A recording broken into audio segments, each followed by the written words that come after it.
yang individu kelima. Ya. Gimana Bu, sehat? Alhamdulillah. Ya. Sendiri sehat. Alhamdulillah sehat ya.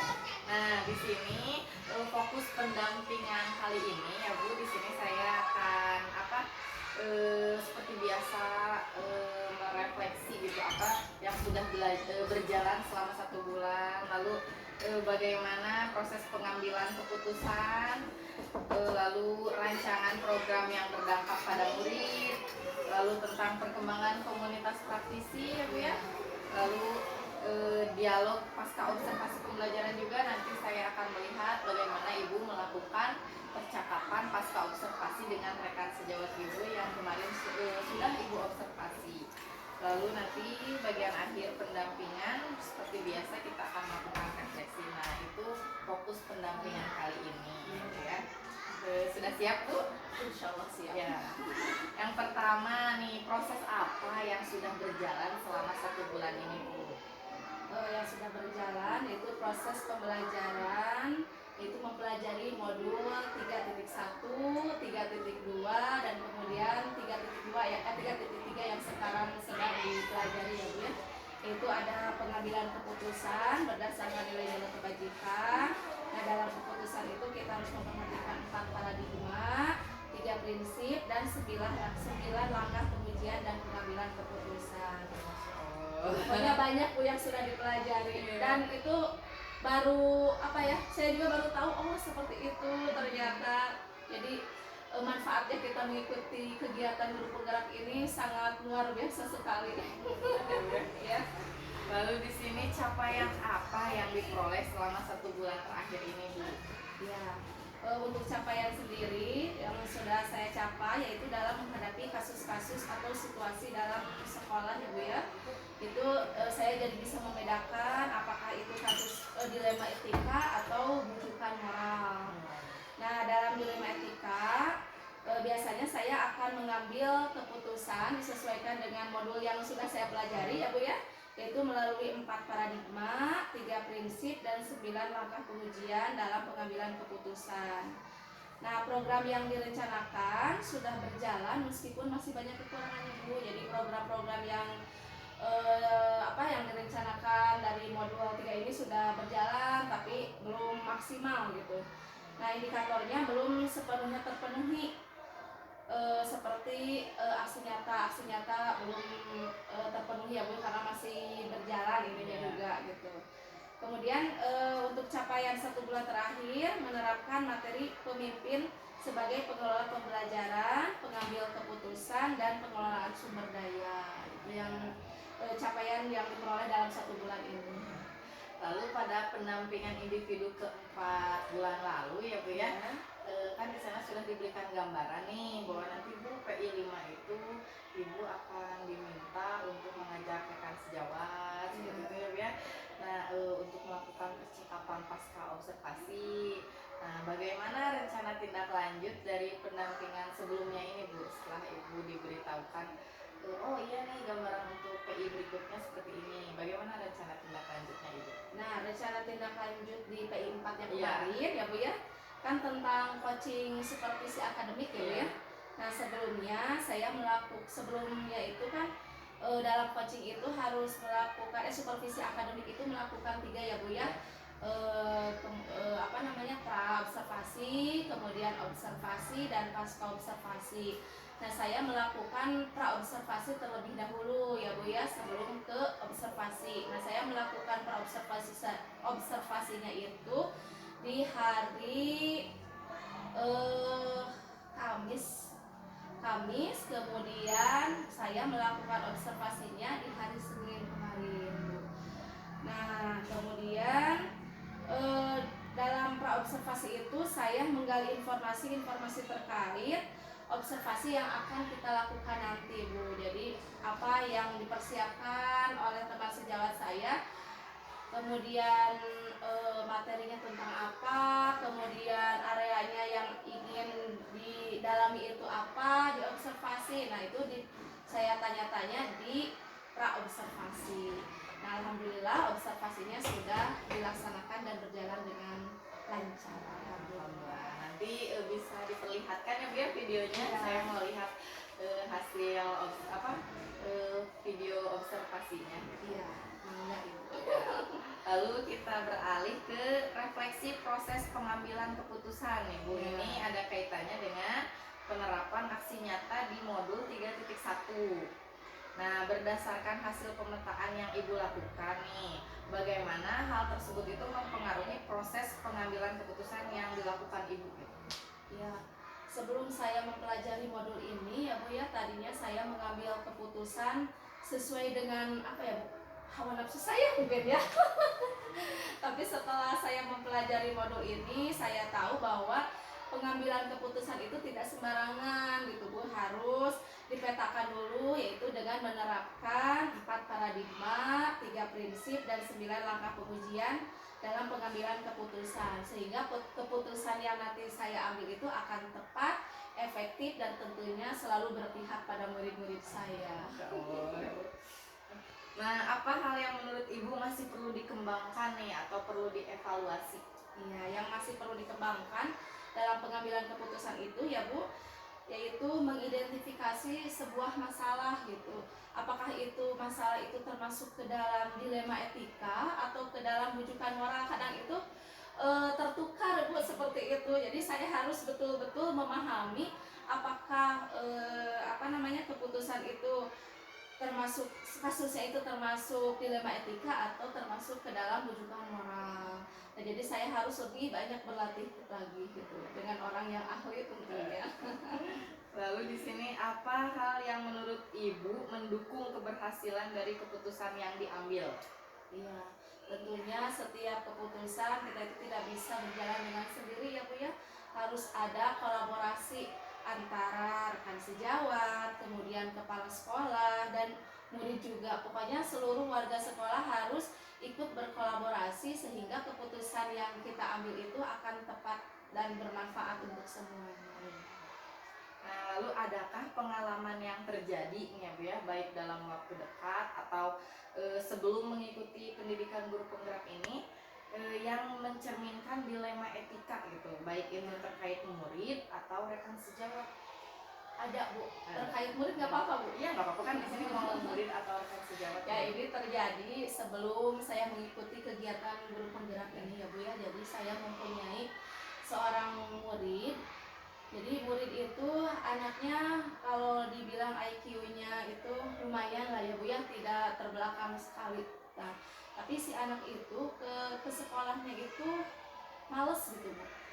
Pas saya telusuri, visit, ternyata anak itu bermasalah dengan keluarganya. Jadi keluarganya itu orang tuanya karena terlilit dengan, kan kalau sekarang Bu banyak bank MBK yang seperti itu ya Bu ya, maaf ya.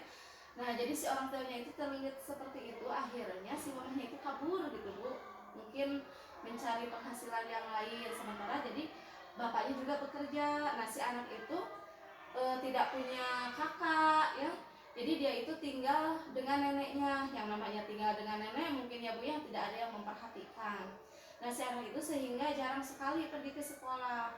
Nah, kemudian pada saat mau kenaikan kelas, nah saya kan jadi bingung Bu, apakah si anak itu harus naik atau tidak gitu. Sementara hati nurani saya ingin si anak itu tetap naik gitu, karena itu kan semata-mata bukan kesalahan dia gitu ya. Nah, akhirnya setelah mempertimbangkan, setelah saya konsultasi dengan rekan sejawat, konsultasi dengan kepala sekolah, dan akhirnya si anak itu dinyatakan untuk naik. Seperti itu. Dengan melihat latar belakangnya. Iya, dengan latar belakangnya kan kasihan gitu ya, dia sudah masih anak terpuruk dengan keluarganya. Masa kita juga sebagai gurunya harus mengecualikan gitu anak itu, padahal mungkin dalam hati kecilnya anak itu juga butuh kasih sayang, mungkin butuh yang memotivasi gitu, seperti itu. Kelas berapa itu kan? Itu waktu itu anaknya kelas 4 kalau tidak salah itu, waktu saya mengajar di kelas 4 itu. Banyak kasihan loh. Lalu menurut Ibu, apakah proses pengambilan keputusan yang dilakukan itu sudah sesuai dengan prinsip dan langkah yang dipelajari di modul 3.1? Kalau menurut saya itu sudah sesuai ya Bu ya, karena saya juga melaksanakan atau mengambil keputusan itu sudah sesuai dengan 4 paradigma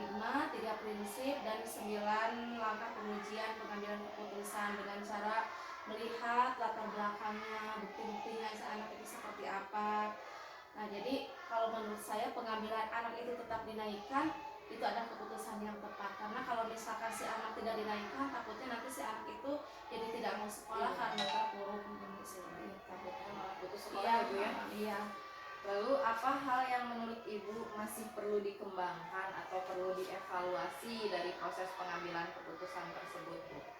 Yang perlu dikembangkan itu adalah cara kita mengidentifikasi dari sebuah masalah. Jadi mengidentifikasi masalah itu kita jangan gegabah dalam mengambil keputusan, tetapi harus diidentifikasi dulu masalahnya seperti apa, kemudian cari bukti-bukti yang relevan dengan kasus-kasus yang terjadi yang menimpa di sekolah kita, sehingga nanti keputusan yang kita ambil itu akan tepat, tentunya sesuai dengan 4 paradigma, 3 prinsip, tidak terlepas dari itu Bu ya, dan 9 langkah pengujian agar keputusan kita bisa dipertanggungjawabkan. Nah, sekarang kita lanjut ke rancangan program yang berdampak pada murid ya Bu ya. Apakah Ibu sudah membuat rancangan program yang berdampak pada murid? Alhamdulillah sudah Bu. Alhamdulillah ya. Apa bentuk program yang sudah Ibu rancangin?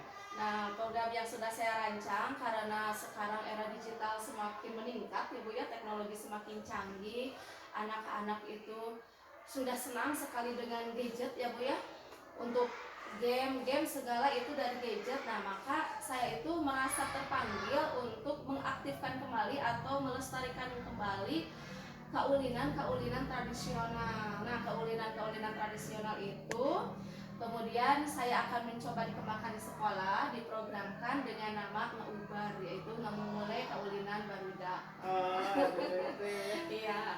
Sepertinya akan sangat menyenangkan ya Bu ya. Mudah-mudahan anak-anak tertarik, karena kaulinan barudak itu kan dari zaman saya kecil ya Bu ya, tuh banyak sekali kan, seperti gatrik, sonlah, kemudian sapintrong, hayam-hayaman, oray-orayan, pacingit-cingit, lutung, ya Bu, congklak, kemudian endog-endogan. Kan si anak zaman sekarang itu tidak tahu, udah kenalnya hanya dengan HP setiap hari, sehingga kalau anak dibiarkan terus seperti itu nanti sosialisasinya berkurang, kemudian mereka jadi pemalas, ya punya jadi kaum rebahan mungkin kalau seperti itu.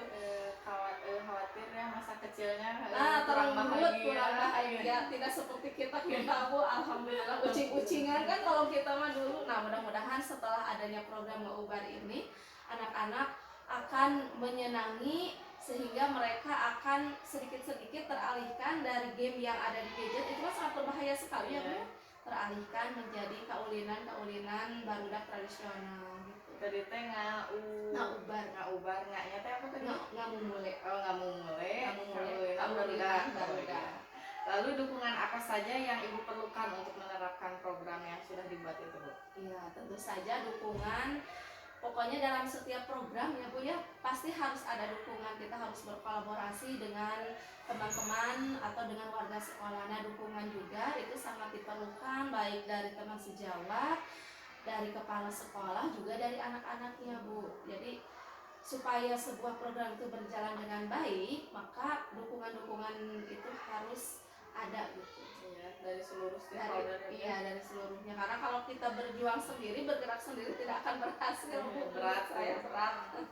Lalu apa yang menjadi tantangan Ibu di sini dalam melaksanakan rancangan program yang sudah dibuat tadi? Iya. Yang pertama tantangannya mengalihkan hobi si anak tuh Bu ya. Tantangannya, jadi si anak itu bagaimana nih mengalihkan pola pikir mereka supaya bahwa permainan kaulinan barudak itu lebih menarik daripada permainan yang ada di gadget. Nah, seperti itu tantangannya. Jadi mengubah pola pikir anak-anak, memotivasi anak-anak, kemudian mengajak anak-anak antusias untuk mengikuti program yang kita buat. Kemudian yang keduanya, setelah kita memotivasi anak, kemudian anaknya mau, nah sarana prasarananya Bu harus kita siapkan. Nah, kemarin itu seperti tadi Ibu sudah lihat di luar, ada untuk sonlah ya Bu ya. Nah, itu baru sonlah, kemudian di belakang kita sudah menyiapkan peralatan untuk egrang juga, kemudian bakiak, Kemudian ada juga masih berapa perangkat ya itu congklak gitu ya. Nah mudah-mudahan sarana-sarana itu bisa digunakan untuk melewati tantangan ya Bu ya. Iya, iya. Iya, untuk melewati tantangan tersebut seperti itu. Jadi yang perlu dipersiapkan atau yang menjadi tantangannya itu yaitu masih kurangnya sarana dan prasarana untuk kegiatan ngaubar ini. Nyambung sama yang tadi sudah dibahas sebetulnya Iya. oleh Ibu. Tadi apa yang Ibu lakukan untuk menghadapi tantangan tersebut? Tadi kan tantangannya Iya. dari sarana prasarana juga tadi. Iya. Nah, untuk itu, untuk menghadapi tantangan tersebut, untuk yang sarana prasarana ya Bu ya, itu mengajukan untuk sarana prasarana ke kepala sekolah gitu. Kita mengobrol dengan kepala sekolah, kemudian meminta dukungan juga dari rekan sejawat, mengajak berkolaborasi kepada guru yang lain untuk ikut andil dalam kegiatan program yang sudah saya rancang agar programnya bisa berjalan sesuai dengan yang diharapkan. Semoga ya Bu ya. Iya, amin. Lalu di sini kita lanjut ke perkembangan komunitas praktisi ya. Ibu sudah merintis komunitas praktisi di lingkungan sekolah. Bagaimana peran komunitas ini terhadap proses belajar Ibu? Iya. Jadi komunitas praktisi yang saya rancang di sekolah yaitu kegiatan PMM ya Bu ya. Nah, kegiatan PMM itu dilakukan seminggu 2 kali, setiap hari Senin dengan hari Rabu. Saya sendiri sebagai wakil ketuanya ya Bu ya. Nah, kegiatan komunitas praktisi ini sangat bermanfaat sekali dan sangat mendukung sekali dalam setiap proses pembelajaran yang saya hadapi dan saya terapkan gitu. Jadi bermanfaat sekali ya. Sangat terbantu ya Bu ya. Iya. Lalu apa saja perubahan menyenangkan yang Ibu alami dari rekan di komunitas praktisi Ibu? Ya.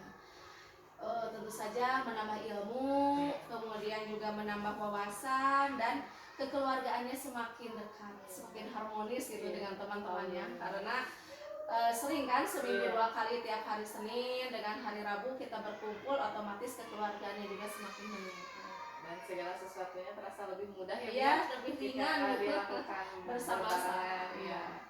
Lalu apa rencana yang akan dilakukan komunitas praktisi Ibu setelah program ini selesai? Yang pasti tetap melanjutkan karena program ini sangat bermanfaat sekali, dan yang lebih pentingnya itu yaitu mengkonsistenkan program tersebut. Jadi kita harus lebih konsisten lagi agar program yang kita laksanakan ini bisa terus berjalan, karena program ini sangat bermanfaat untuk kita semua, terutama untuk saya. Istiqomah ya Bu ya? Istiqomah. Lalu apa dukungan yang Ibu perlukan untuk komunitas praktisi Ibu agar bisa terus belajar bersama? Ya, tentu saja yang pertama itu konsisten ya Bu ya. Iya. Konsisten dari teman-teman kita, kemudian juga tetap berkolaborasi. Karena kalau misalkan ada satu saja atau dua saja yang tidak konsisten, otomatis kegiatan ini akan terasa camplang mungkin ya Bu ya. Dan lambat laun kalau misalkan yang ini tidak konsisten, maka lambat laun yang lainnya juga akan mengikuti, lama-lama hilang. Nah, jadi dukungan yang perlu itu yaitu kekonsistenan dan kolaborasi dari rekan sejawat, juga dukungan dari Bapak Kepala Sekolah tentunya. Nah, kita sekarang akan Ibu khususnya dengan rekan sejawat Ibu akan melakukan percakapan pasca observasi ya. Di sini saya mengamati tadi dengan Ibu siapa? Ibu Evi ya. Mangga bisa dipanggilkan Ibu Evi-nya. Ya. Sebentar ya Bu ya, Ya, saya panggilkan dulu. terima kasih Bu. Ya. Alhamdulillah ya Bu ya, tadi kita sudah melaksanakan percakapan pasca observasi ya, khususnya Bu Neng dengan Ibu Evi tadi ya. Nah, di sini kita sudah sampai ke bagian akhir pendampingan ya Bu ya. Menurut Ibu di sini setelah Ibu menjalani program pendidikan guru penggerak ini, apa hal yang menurut Ibu paling Ibu kuasai dari materi-materi yang dipraktikkan? Iya.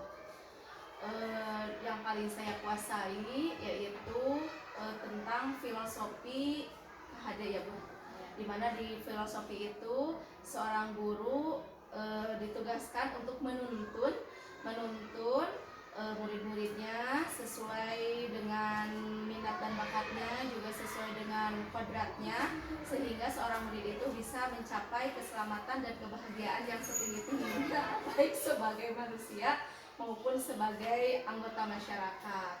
Nah, selain itu juga saya senang dengan kegiatan restitusi ya Bu ya. Oh ya, Nah, segitiga. segitiga restitusi di mana saya bisa belajar untuk mengambil keputusan, juga untuk menangani sebuah kasus dengan menggunakan segitiga restitusi yang tentunya dilengkapi dengan nilai-nilai dan peran sebagai seorang guru penggerak. Nah, itu mungkin yang paling saya kuasai Bu. Alhamdulillah ya Bu ya. Iya. Nah, lalu menurut Ibu materi apa nih yang Ibu rasakan masih membingungkan dan ingin dipelajari lebih dalam gitu? Nah, yang masih membingungkan Bu sampai saat ini ya Bu ya, bagja Bu. Oh. Tentang bagja itu 5 tahapan bagja, yaitu cara membuat pertanyaan-pertanyaannya Bu yang paling saya membingungkan itu. Jadi nah sekarang pas membingungkan, bertemu lagi sekarang di modul yang 3 ini, bertemu lagi dengan bagja yang mudah-mudahan kebingungan saya itu bisa terjawab di kegiatan di modul 3 ini. Nah, kemudian selain bagja juga pokoknya mungkin karena di modul akhir ya Bu ya, sehingga saya kurang paham tentang aset, pemetaan aset-aset mana yang seperti kemarin waktu kolaborasi saya itu pahili gitu ya Bu. Mana tertukar tuh, mana yang masuknya ke aset kemarin tuh ya, aset finansial dengan aset lingkungan. Kemarin tidak bisa membedakan seperti itu. Dan kemudian ya, yang terakhirnya yaitu tentang dilema etika dengan rujukan moral hidup, itu yang kurang saya pahami. Mudah-mudahan kedepannya meskipun kegiatan CGP ini sudah selesai ya Bu ya, saya tetap ingin mempelajarinya melalui PME mungkin ya Bu ya.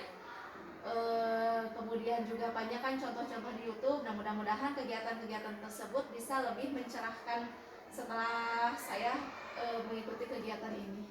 Alhamdulillah, terima kasih ya Bu ya. Ibu sudah berbagi praktik baik itu selama pembelajaran daring bersama rekan-rekan sejawat Ibu yang lainnya, bersama rekan-rekan CGP yang lainnya, dan juga selama pendampingan individu juga Ibu sudah berbagi praktik baik. Nah, di sini saya akan mengingatkan Ibu untuk persiapan di PI ke-6 nanti ya Bu ya. Jadi nanti Ibu itu diminta untuk menyebarkan kuesioner survei gitu sesuai peran dan jenjang yang diampu oleh Ibu dengan respondennya itu kepala sekolah, 5 rekan guru sejawat, dan 5 perwakilan dari murid. Nah, lalu nanti Ibu juga akan mengisi self evaluation. Lalu Ibu juga akan melakukan diskusi terkait pemetaan aset. Nah, pelaksananya ini harus sebelum PI 6 ya Bu ya. Nah, nanti adapun hal-hal yang harus dilakukan oleh Ibu, yaitu yang pertama Ibu menentukan jadwal dulu, jadwal diskusi pemetaan aset dengan kepala sekolah. Nah, lalu Ibu nanti mengundang aktor. Di sini aktornya adalah kepala sekolah, rekan guru, murid, orang tua, tokoh setempat, dan ada perwakilan gender juga ya yang terlibat dalam diskusi. Lalu Ibu membuat notulen hasil diskusinya, lalu mengambil foto kegiatan, jangan lupa, dan mengumpulkan hasil pemetaannya. Nah, seperti itu ya Bu, itu untuk itu ya sebelum PI 6 ya. Jadi itu harus sudah selesai. Nanti ketika PI 6 instrumen-instrumen yang tadi Ibu sebarkan itu dikumpulkan. Terima kasih Bu ya. Terima kasih atas pencerahannya Ibu. Mudah-mudahan kita semua dalam keadaan sehat walafiat, kegiatannya lancar, dan apa yang tadi Ibu sebutkan bisa dilaksanakan dengan baik dan lancar. Sampai bertemu kembali di insya Allah di Lokakarya 5 ya Bu ya, tanggal 16 sekarang. Amin, amin. Mudah-mudahan. Ya, terima kasih Ibu atas waktunya, jamuannya. Ya, sama-sama. Silakan Ibu. Ya, terima kasih. Selamat siang Ibu ya. Assalamualaikum warahmatullahi wabarakatuh. Waalaikumsalam.